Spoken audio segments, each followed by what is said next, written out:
নমস্কার বন্ধুরা, শুভলয় রান্নার ঘরে আপনাদের স্বাগত। আজ বানাবো আমি ফুলকপির রসা। নিয়ে নিয়েছি এখানে একটা বড় সাইজের ফুলকপি আছে, নারকেল নিয়েছি, ধুয়ে পরিষ্কার করে পুরো ছাড়িয়ে রেখেছি, হলুদ গুঁড়ো, কাঁচা লঙ্কা আছে, সর্ষে আছে, একসাথে বাটবো।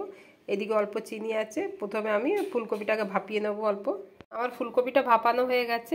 দিয়ে দেবো কড়াইশুঁটি, দিয়ে দিলাম হলুদ, কিছুক্ষণ মাখিয়ে রাখবো। দিয়ে দেবো ওই যে বাটা আছে, সর্ষে আর লঙ্কা বাটা আছে, দিয়ে দিলাম চিনি, দিয়ে দেবো স্বাদ মতো লবণ। কিছুক্ষণ আমি মেখে রেখে দেব।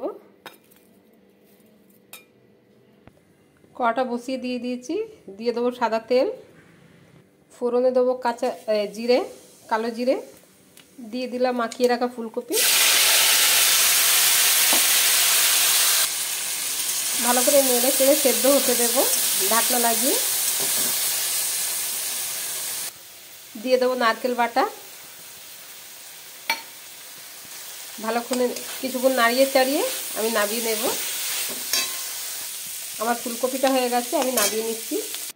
আমার ফুলকপির রসাটা হয়ে গেছে বন্ধুরা। যদি আপনাদের আমার এই ভিডিওটা ভালো লেগে থাকে তাহলে লাইক, কমেন্ট, সাবস্ক্রাইব অবশ্যই করবেন। ধন্যবাদ।